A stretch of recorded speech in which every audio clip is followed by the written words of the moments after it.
All right. Welcome to the Lads Lounge. I'm sitting here with Kennynonymous, and here we are asking more questions about the olden days and also the current times as well. So, welcome to the show, sir. Thank you for having me. It's been a long time coming. Yeah, these things eventually happen. I spoke earlier in an earlier interview with Lurch, and I kind of just did some simple questions, and here they come. First question is, what was your early childhood like? What was your early music stuff like? Like what did you listen to before you became punk rock? And what was it like growing up as a kid? Was it good? Was it bad? Was it indifferent? It was, I don't know how atypical it was. Things happen like in every family. My dad passed when I was 6. He had cancer. I was born in Miami Beach, Florida. My mom had my sister a year after me, and so by the time my dad died, she was a 25-year-old single parent in the 70s, living in Miami Beach, having to support her family, and she did that. She got work in medical, doing office manager stuff, and we went to elementary school, started elementary school there in North Miami Beach. We ended up moving from Miami Beach. My mom sold the house, and ultimately she wanted to move us somewhere, and California ended up being the destination, Los Angeles. We had gone out a year or so earlier to visit a friend of hers who'd moved from Florida to Encino. But I think when my mom was all said and done, and her mom had visited Los Angeles, and I think she just decided that Los Angeles was better for her, job market, blah, blah, blah, blah. I think she basically was interested in getting as far away from Miami Beach as possible. What year was that? We moved to LA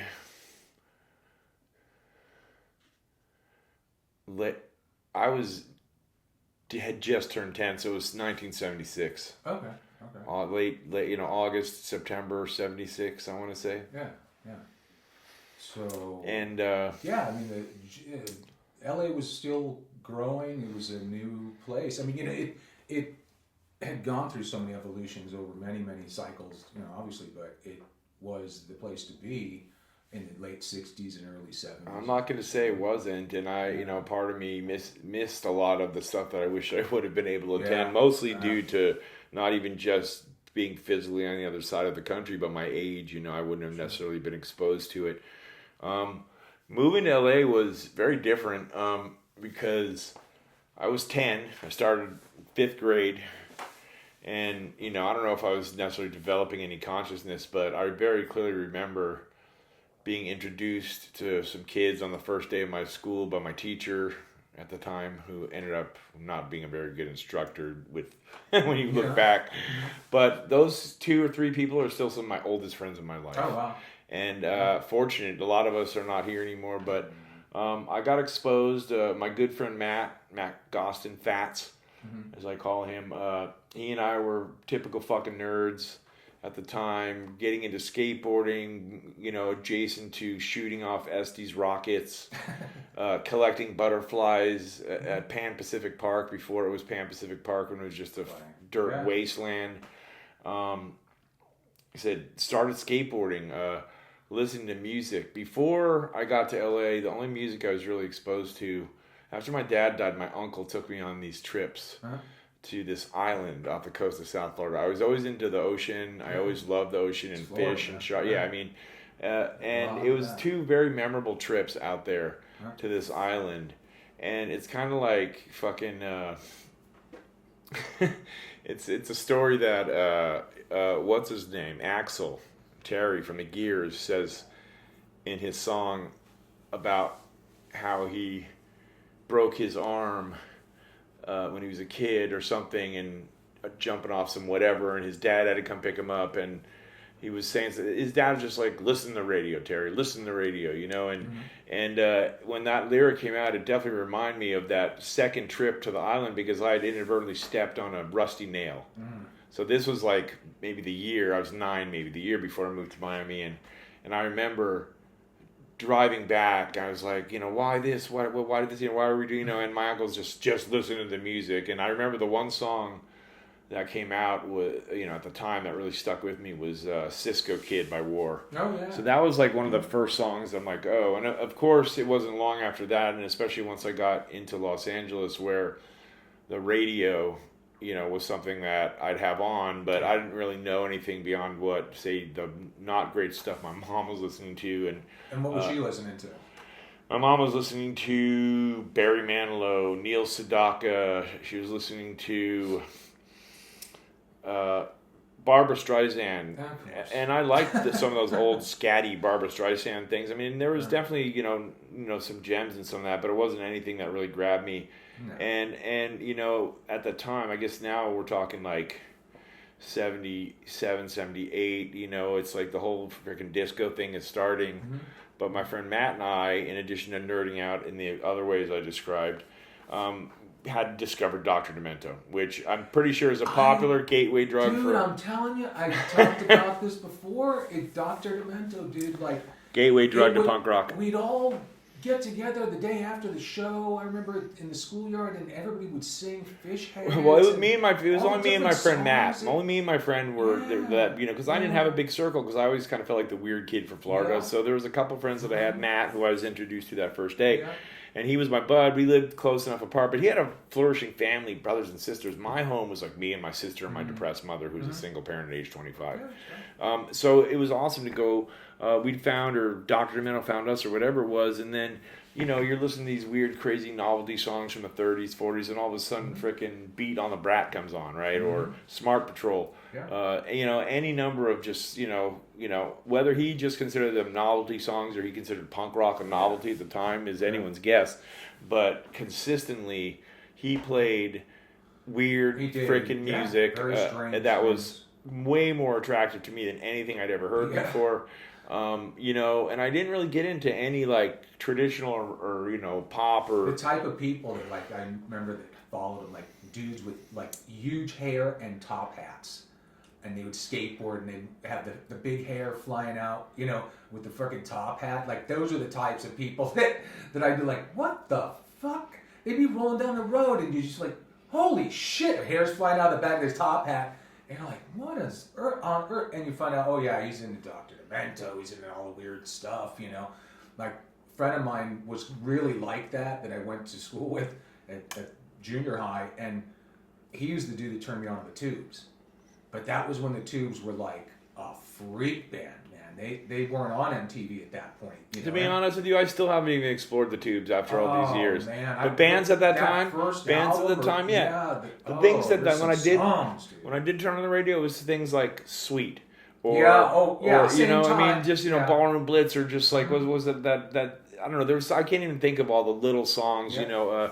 Joe Jackson got me, man. Joe Jackson got me fucking going. A lot of that power pop, proto punk stuff. That I didn't even really know what it was. I mean, didn't really get to. I played music in junior high. Then after elementary, we all moved to the same schools in a Miracle Mile, West Hollywood area, and I learned clarinet, I learned bass clarinet and tenor sax, and was in the jazz band orchestra. And I remember very clearly, wasn't listening to a lot of music other than maybe the Dr. Demento stuff, but our instructor at the time for orchestra, maybe this was even in 9th grade, the last year or whatever, when he wanted us to play the score for the movie Shaft with the Isaac Hayes score, right? Yeah. And so Matt, my old friend, he played the flute. He was a flautist. I was playing a second clarinet, but they had a bass clarinet part, so I got to play bass clarinet. But then another one of my best buds that I met on the first day, my day ones, Alex Todorovich, who was this awesome fucking guitar player.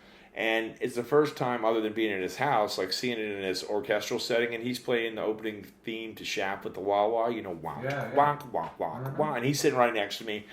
And then I heard an electric bass for the first time, and I, because I'd seen upright basses, but then you could feel, and I've never looked back. That's when I basically switched all my focus I had a job at Farmer's Market, saved money, bought a bass guitar from a pawn shop, and Yeah, it was pretty much once I found the music or the music found me. Like I said, we were going out.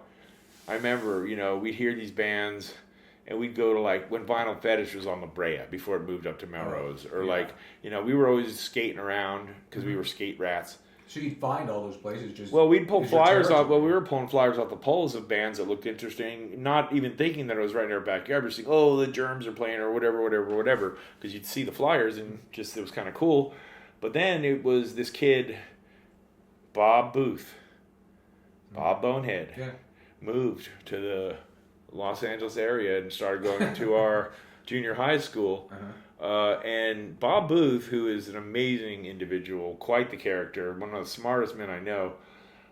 The one thing, or two things he was notable for at John Bros Junior High was standing around doing magic tricks. And really into comic books. Again, nerd shit, right? Yeah. So, of course, the group of almost punks gravitated together. Myself, Matt, Alex. There was a couple other of us, and you could see in our 9th grade culmination picture, there's like this section of the punks, They're starting to change. Yeah, well, no, we definitely had looked punk, but we hadn't actually found it. And it wasn't until Bob moved here. Bob lived right on Formosa near Santa Monica, like 4 blocks from Okie Dog. So he actually found punk. He found the shows. He found the people. And the first show I went to was very disappointing because it wasn't necessarily a punk show. He took me down from the Whiskey, which was not really having anything going on. He was, well, let's just walk down to this other place. He walked me to the Starwood. Okay. And a friend of ours worked there, the back door. She let us in. Obviously, we're underage. She was able to work there. It was that band Snow, some like really bad metal light band or whatever. Just really not a good scene, It was like whatever. There was people dancing around in the disco, but he's like, fuck this. I know another place we can go. And that's when he walked me down to Okie Dog. Oh, wow. For my real first night out. Wow. I just hadn't seen a show, but he walks me down there, and there's probably between 50 to 75 people there. Wow, that's a lot of people. No, it was a lot of people, and especially because I've gone since that first time. I so many times you go and hang out there, but it was a pretty nice sized crowd. So I don't know whether a show had just gone out or it was right before a show. It was a very rainy night in Hollywood. Ed Culver, there's a couple of Ed Culver pictures that kind of perfectly encapsulate like that. My first night out walking down Santa Monica, not knowing it was a street for cruising or any of that shit. You know what I mean? Just walking, going to wherever Bob was going to take me. But that night at Okie Dogs, I met some people that would be very influential in my life. That very first night, including Mark Vachon, Alex G, Marlon, Big Marlon, Becca, and Catwoman. Oh, nice one. Who were super nice. Everybody was nice to me. I was a couple years younger. I met Jason O'Gulliher. I met Andre Pegleg. I met Roxy. I mean, I just feel like it was right. I met Casey Cola that first night I went out. She was just sitting there on a curb crying about what had just happened months before with Darby and how nobody was her friend anymore. And I just started talking to her because I didn't know who the fuck she was. It was like, oh, what's going on? Are you okay? But it's like all these things happened that were incidental to that first night. And I'm like, I was already into the music. You kind of found I was already into the music. And then I go in this environment. Again, people talk about Okie Dogs in a lot of different ways, but it was the social melting pot of that time and that place, 79, 80 Los Angeles. I remember the first time going there after a show and being really young, like 14. I was 14. I was 14, and I was dressed like a just looking around going, holy shit. I had on OP shorts that I had self-checkerboarded, right? Yeah. And I had taken this red, white, and blue striped ladies blazer out of my mom's closet because it looked cool, just like, contrast to, I didn't know what the fuck I was doing. No. And I just... There was no pattern to it. No, that first night at Okie Dogs, this is my excellent story about my first night at Okie Dogs, is meeting Marlon, because I was sort of more than self-conscious, and again feeling super young, seeing all these fucking people that I don't know having fun, and feeling super out of place, even though I felt pretty comfortable. But then Marlon, who, if you know Marlon, is a 6'3" black guy. That night he was all dressed head to toe black, leather jacket, all that stuff, bright, shocking blue hair, and he's walking right towards me. Right, and I'm looking at this guy going, oh, what's going on now, right? And then he stops right in front of me, and he looks down because I'm sitting on the bench, And he gives me the big old smile, and he Dude, hands me a disarms and no, he right, hands me. Am I right? Like, Well, he hands me a flyer yeah. for what would become my first show that I actually would go to. He hands me a flyer for Tuesday, May 5th. It was 1981, and it was the Weirdos, and it was Legal Weapon, and it was Mad Society at the Starwood. Wow. And of course, I was already pretty, hooked on the whole thing. But then when I was in the first live show, and we're like kind of near the pit, in the, people are bumping around. I mean, it was pretty epic. The people that I met were friends with Mad Society. Mad Society went to the school that I was at, and so I got to know those guys not just at the scene, but also you'd see them. Kind of knew them. Yeah, and so didn't know Legal Weapon, but they were an amazing band. Yeah. But the Weirdos were one of those first bands that we'd all listened to, that we'd heard, and I remember buying the Action Design EP, and we were out at Vinyl Fetish on La Brea, and somebody bought the Dead Kennedys Fresh Fruit for Rotting Vegetables. Yeah. Somebody else bought the Weirdos Action Design EP, and I bought DOA Triumph of the Ignoroids live You'd all vinyl. make a tape together.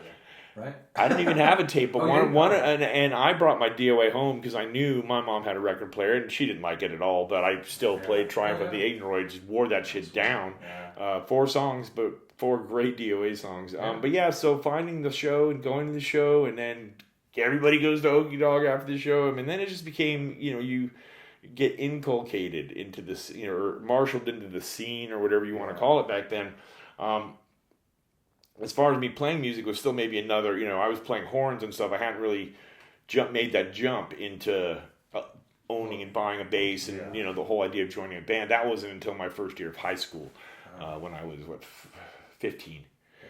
So those are kind of, it was like, I didn't really feel like I had any connection to music necessarily. Like I said, I remember David Bowie, Fame, that song. It's a great song on the radio that I heard that I really liked. I remember like because I always coined it as the pre-punk hippie era or the freak era, because that's the Dr. Demento crowd, that's the Bowie crowd, that's the people that listen to the Tubes. If you were, San Francisco, and that Tube scene that was going on up there was like pretty fucking far out. Well, a lot of that is called what they call proto-punk, is what they call it. It was like, again, I call it pre-punk hippie. Mm-hmm. Pre-punk, proto-punk. It's it was like that we're hippies still, but it's this sort of transition. Into glam. Hippies and into glam. They're entering comedy into things more. Zappa was already doing it, you know. Well, absolutely. Zappa was someone on Dr. Demento that was a more traditional musician, but because lyrically, Zappa was engaging. Venturing out into goofy, weird, bizarre shit. That was it. Him and Zappa, like Zappa Beefheart. Oh fuck! I mean, but that stuff made more sense to me. That stuff is just wow. I remember hearing that as a kid, as a punker, and going, "What the fuck is this?" It made more sense to me than sitting around like my mom did, having a drink in her hand, watching Watergate. You know what I mean? It's like it's like one of these things where I'd rather hear about fucking Rock Lobster or whatever, some stupid lyric, and just zone out to some good dance music and thing, it wasn't electric guitar, electric bass, drums. It wasn't part of my world, and then it was, and then it took me a long time to get into more traditional rock music or different things that I like now, a more wider breadth. I was all punk, it was all hardcore, and the new wave, and I mean, it's a progressive illness, is what it is. Those who survive, yes. It's I can't stop. I can't stop. I mean, I tell you, I got the seed, like I say, that pre-punk hippie era thing, the Dr. Demento thing, and then, dude, man, I walked into somebody's room and he literally played Black Sabbath, and then I go, wow, it's heavy. Like, I liked all the heavy songs. You like that? Check this out. Puts on Sex Pistols, Never Mind the Bollocks. It's like, oh shit, this is it. Took it home with me. I remember hearing that record the first time, and we'd heard other stuff before that, but seeing although I listened to new wave and stuff like that with all my friends, Devo and B-52s and all that. Boingo Boingo. When I heard that, I literally just became punk rock. It was like, whoa. Yeah, those. I remember my friends going, wow, you didn't become new wave first and then go to punk rock, because a lot of people did that. No. That's the same. I mean, you'd heard the new wave songs, especially in the novelty, the Devo, Jocko Homo, the stuff that Dr. Demento would play. But, Devo came here in like 78 or 79, played the Starwood. I wasn't into punk yet. And if I would have known that Devo, a band I heard on the, Dr. Demento was playing somewhere that maybe was all ages, I could have gotten in. I would have made every effort to go. But my first concert ever wasn't until May 5th, 1981 at the Starwood. And that was quite the first exposure. So you're running around with all those local people that are there in really the West Hollywood area. A lot of those kids are families in the movie industry, music industry. They're kind of connected around in many different ways. Semi-public and public figures. Yeah, ancestors theirs of famous people.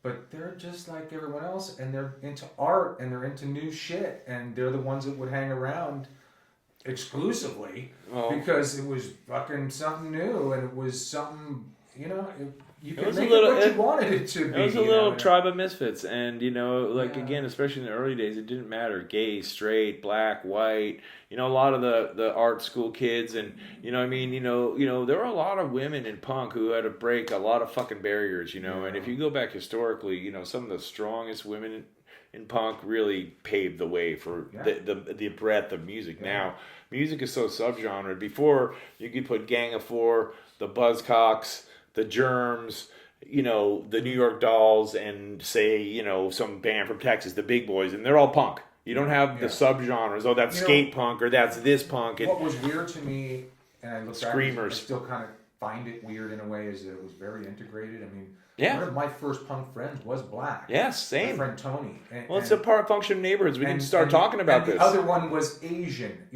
and it's just that's what made up my growing up in Los Angeles is a privilege. Valley, it's a privilege if you're white, I believe, to grow up in Los Angeles, because you do have the opportunity to grow up in a more multicultural environment. You learn about the other races, the kids, maybe even on a very superficial level, but you're not completely in a town where it's like 98% white people are isolated. But still, there's natural stratification. But just being able to expose, I had like you friends. Our group is comprised of every different ethnic you can imagine. So it's not really a surprise, when I look back at punk and see all the contributions. So early were from people that were outsiders, that were maybe not considered. So now you've got this nest of people, and you're hanging out in the Hollywood area and all of that. When is it that it starts to get sketchy, where it's like, hey, we're kind of locals, and you see the same people all the time, and then one day you're not. Everybody starts moving in. And they're moving in from, I don't know, the inland, maybe the valley. Like my friends would probably come in to see things, and then we'd go to shows in the valley, beach, and then, but there's an invading force of people that's rolling around and bumping heads and shit, and it kind of creates a reaction. I mean, that's why I tried to talk about the lads and stuff, and it was like there was a pool of people who started a group or a gang or collective, or how you want to look at it, to really defend their small, sort of tight-knit community. What I like to refer to, not necessarily with popularity, is self-appointed guardians of the punk scene. Which is a positive and a negative, because I think there's a lot of times where people were very happy to have the lads around, and there's just as many times where the lads were doing some knucklehead behavior. Drugs and alcohol played huge influence in almost alcohol, all misunderstandings, all of this. And we were talking about growing up in LA. The neighborhoods, the different melting pots. The little petty gang wars or whatever. Gangs destroyed LA punk. All this. I see it, and I saw it in microcosm then, in macrocosm. However, it's like.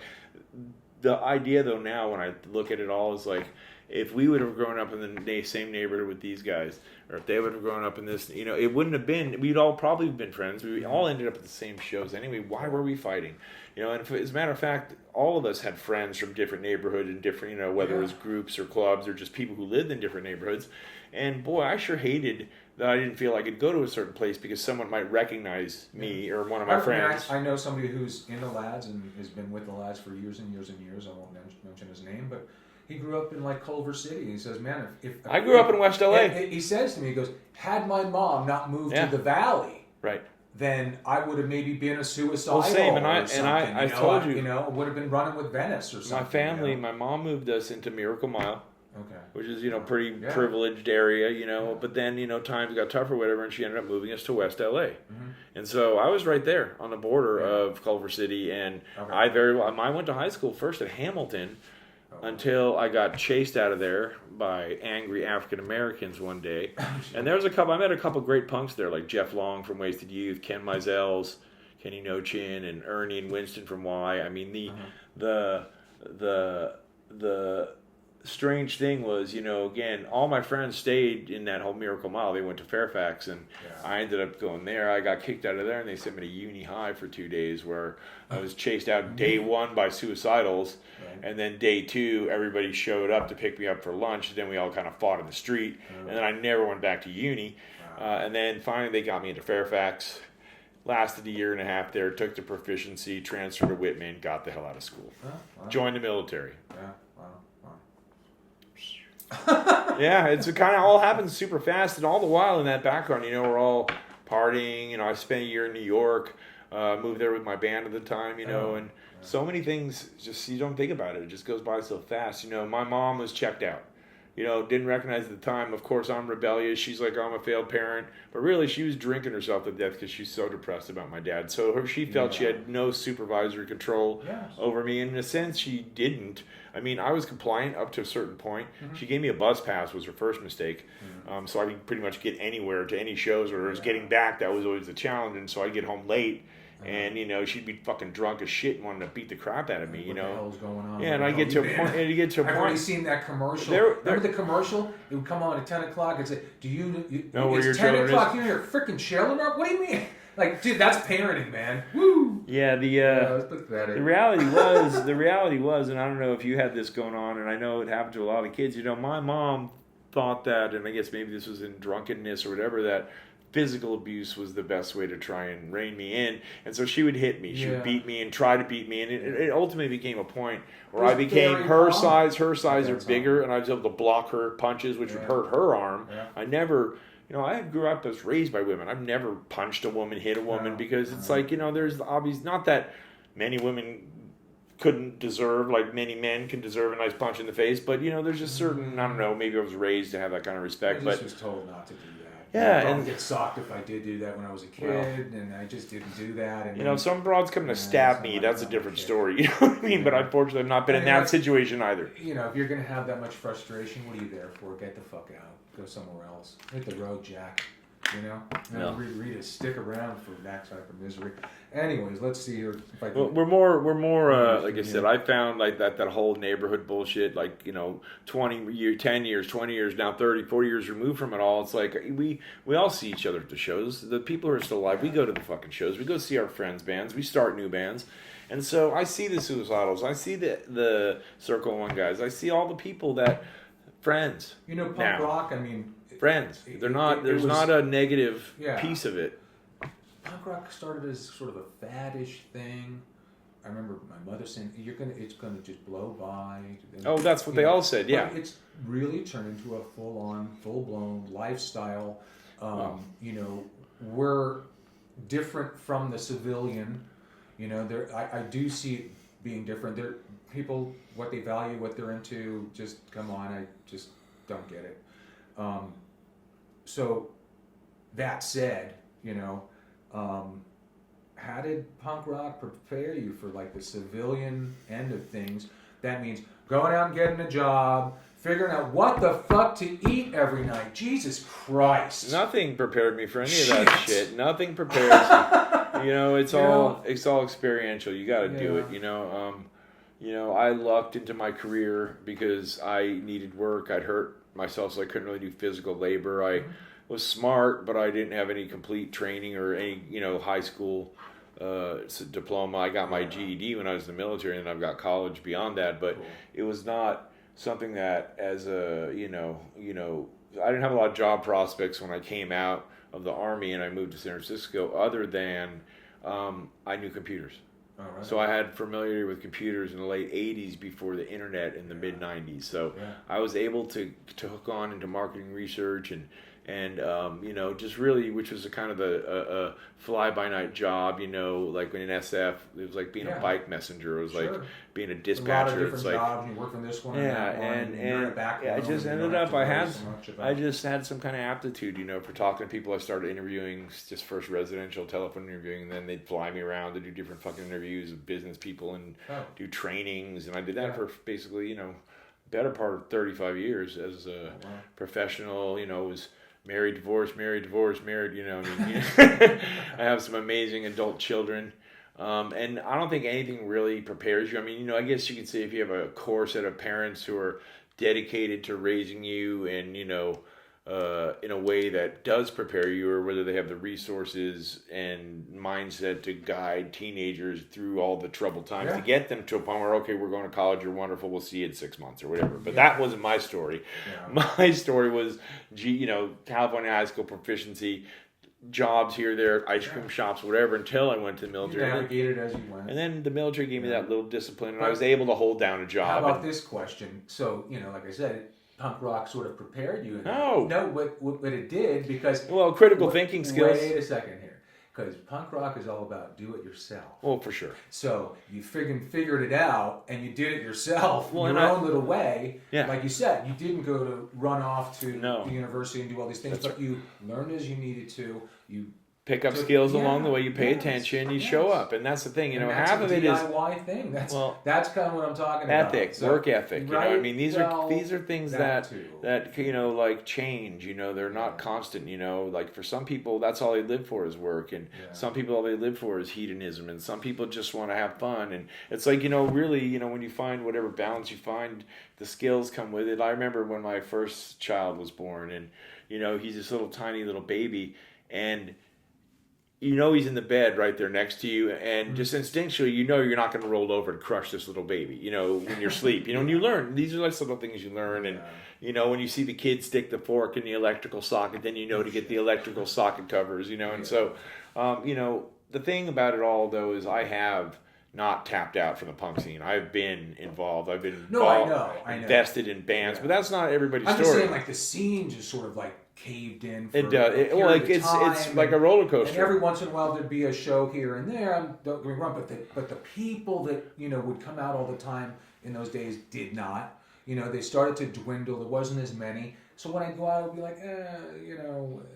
whatever. It just wasn't a big deal. I feel it's a privilege to see the bands. It took a different turn. I mean, now if you look at today, like I was going to get into, is like, what about current punk rock today? I mean, it's evolving, it's changing. It's stronger than ever.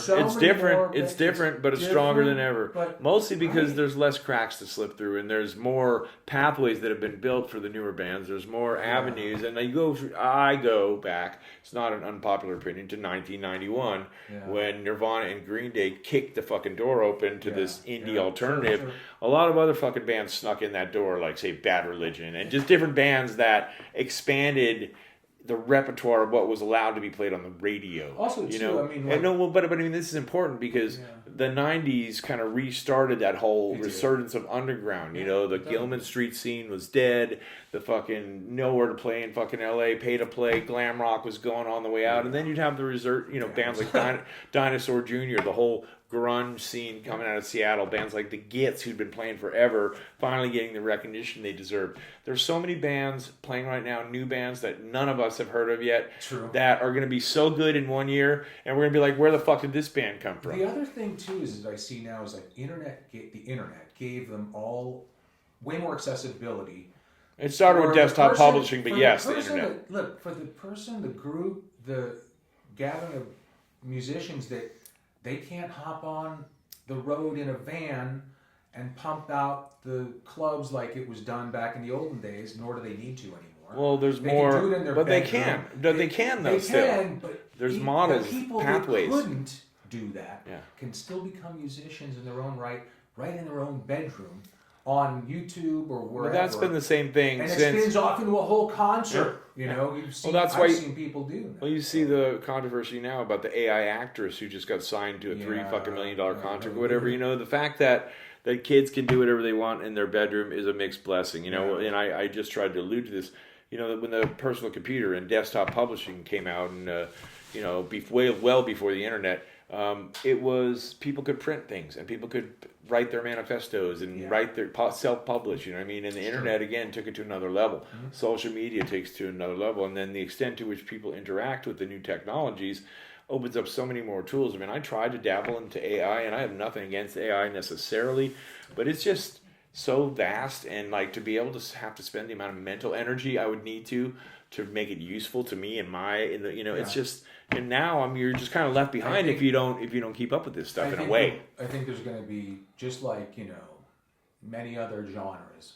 AI will be a genre, but people will still. That's an interesting way to look at it. But people will still want tradition. And that's why I'm here, baby. And like that. I painted this with my hand. Yeah. Not a computer program. Yeah. They'll want something to hold in their hands. All that other shit's going to be online. Yeah, but AI is. You know what I'm saying? Like, are you going to take AI and it's blurring? It's blurring the lines. I know it is. But they're saying that a lot of the videos that were coming out now are going to be AI to the point to where everything on the internet, no one will believe it.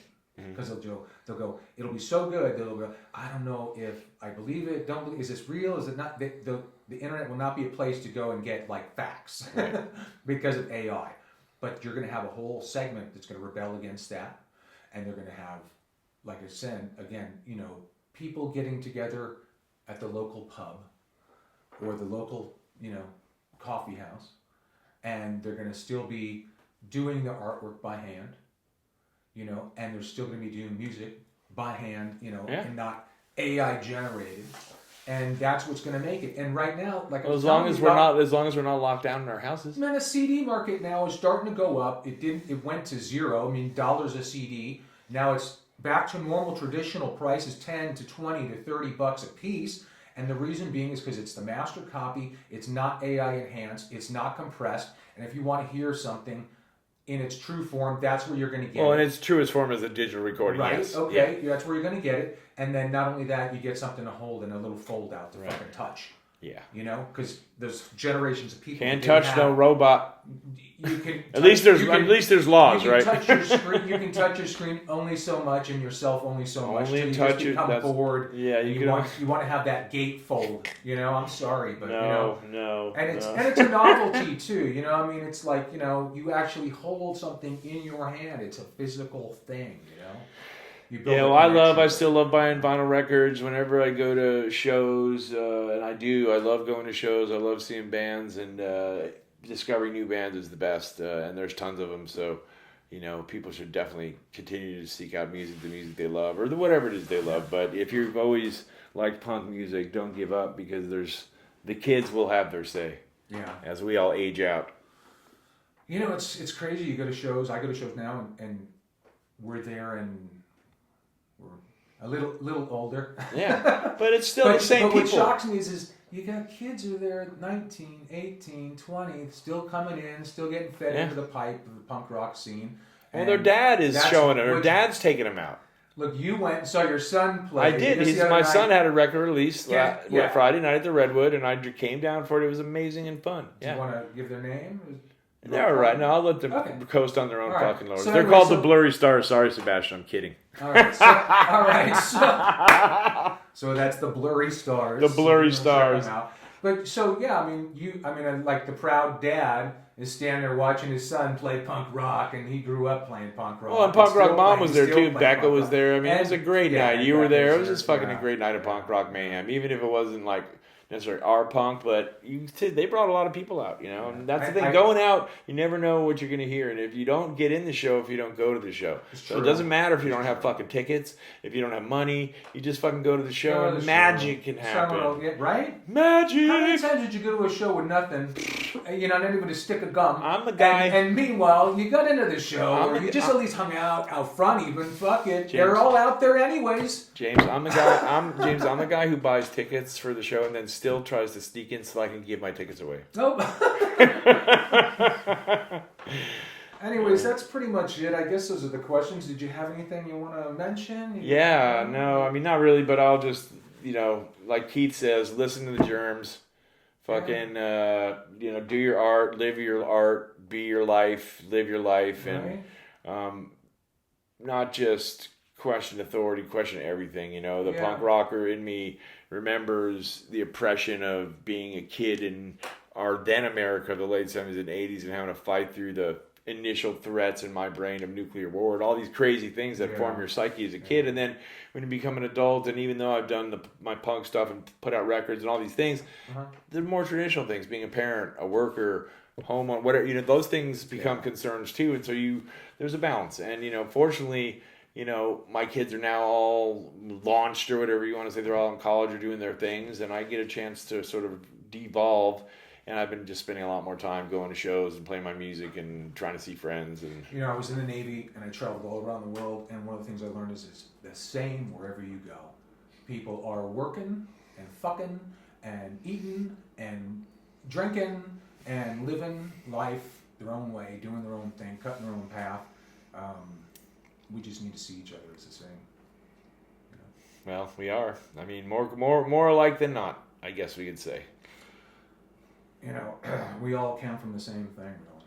Yeah. Well, and here's if you get into the whole explosion and birth of the planet, we're talking about we're all. That's another blog, James. Yeah, that's another blog. We're all a piece of space dust. You can have me back. You can have me back when you want to talk about plate tectonics and geography and weather and all this stuff. I'll gladly sit down for another hour. Get into UFOs. And shit. I didn't say UFOs. I didn't say shit about UFOs. No, but I was listening to Carl Sagan. He was talking about how we're all connected because we're all of us in our body, our DNA has that speck of space dust in it. Oh, there's more than a speck. That's what links us all. And well, kind of every 12,000 years there's a reset. One's close, so get ready for it, everybody. Right? And it's gonna get cold. Something gotta change. It's gonna get cold. I think the music's gonna get better. Music's getting better. Go listen to fucking Street Eaters. Go listen to fucking who's that other Slaughterhouse, one of LA's finest. Fucking, there's so many great fucking new bands right now. I can't even fucking tell you. Well, this is the first one. If you want, maybe we'll come back again and do it again. Let's do a group one because there's not enough people shouting and interrupting, and it'd be kind of fun to have a group of people where we're all yelling at each other. I hope it's not too. I hope we can understand each other. Well, it's up to you as the moderator, so it'll all be your fault one way or the other. Okay. Oh, well, there you go. Blame is all mine. I'm hoping to get your Becca on because I told her I saw her at the show the other night. Yeah. I said, "Oh, I got to get you on." And she's got some. Great. My stories are mild compared to most of my friends, and I got some pretty good stories. But I'm not that good of a storyteller. I don't believe. About the female end. Because, dude, easy. That's a double entendre right there. Can you say that? Can you say that? It was so male-oriented to the scene, and I don't know. I just know there's some stories in there, man. It's got to be gold. It's got to be amazing. There's nothing wrong with being interested in the female end of things. No. Jesus Christ. Here we go again. There we went. No, it's another perspective, and I just think it's something that we need. There are so many valuable contributors to this scene, women. I mean, I just met Penelope Houston 2 years ago. It was one of it's sometimes, it's not like she was one of my heroes. It's kind of the same feeling I had when I met Alice Bagg. It's like, you've grown up listening to these strong women, their lyrics, political, socio-political, and they're still doing it. They're still they've also raised families, they've had careers, and now here they are in their 50s, 60s, whatever. Cool. They're just fucking killing it, man. They're putting out the best music ever. Look, when I was growing up, grandmas weren't like that. Listen to Alice Bagg. Right? Dude, and also, what's the other one? She has a little small project, too. It's her and a guy, and they do lounge sort of stuff. I'm not sure, but I find out. I bet it's great. No, they're here. They're going around here in LA doing it. I wanted to go, but I just didn't have. I want to hear Axl's new band, Star Party. Star Party? Yeah, I guess they had a record release and I missed it, but I'm gonna maybe try and find that record. Axl, if you're listening, call me. All right, we said the end. That's going to be the end. Thanks for coming out, man. Cheers, man. Always great. Had a great time. And we will probably do it again and again. Like I said, we'll try to get a bunch of other people in here as well. Have a good day, guys.